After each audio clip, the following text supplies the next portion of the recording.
Episode 41 का ये promo प्यार से बंधे रिश्ते सीरियल का अब तक का सबसे भावनात्मक और दमदार मोमेंट लेकर आया है, जहां पहले सांची हमेशा सबके लिए चुप रहती थी, सहन करती थी।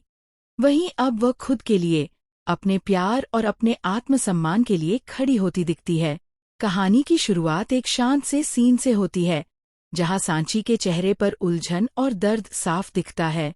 उसे एहसास होता है कि कब से कव्या उसकी जिंदगी में झूठ और धोखे का जहर घोल रही है, कभी रियांश को भड़काकर, कभी परिवार को सांची के खिलाफ करके।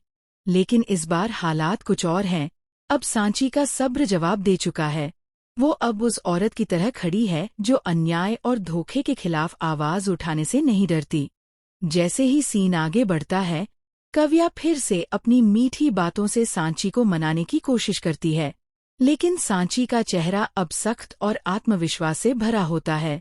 वह अपनी आंखों में दृढ़ निश्चय लिए कव्या की ओर देखती है और कहती है, कव्या, तुमने जितना खेल खेलना था खेल लिया। अब मैं तुम्हारी झूठी मुस्कान और मीठे झूठ नहीं सुनना चाहती। निकलो मेरे कमरे से, अभी के अभी। ये शब्द सिर्फ एक डायलॉग नहीं, बल्कि सांची की आवाज बन जाते हैं उन सबके लिए जो अपने रिश्तों में झूठ और धोखे को चुपचाप सहते हैं। कव्या उस पल हैरान रह जाती है, क्योंकि उसने कभी नहीं सोचा था कि सांची उसके खिलाफ इतना बड़ा कदम उठा सकती है। उसका चेहरा उतर जाता है और कमरे में एक सन्नाटा छा जाता है।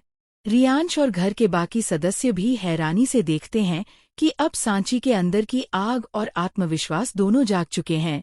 यह सीन सिर्फ सांची और कव्या का टकराव नहीं है। यह सच्चाई और झूठ, प्यार और स्वार्थ, विश्वास और धोखे के बीच की जंग है, जहां सांची का हर शब्द एक सच्चाई की गूंज बन जाता है कि रिश्ते सिर्फ प्यार से नहीं, बल्कि सम्मान और सच,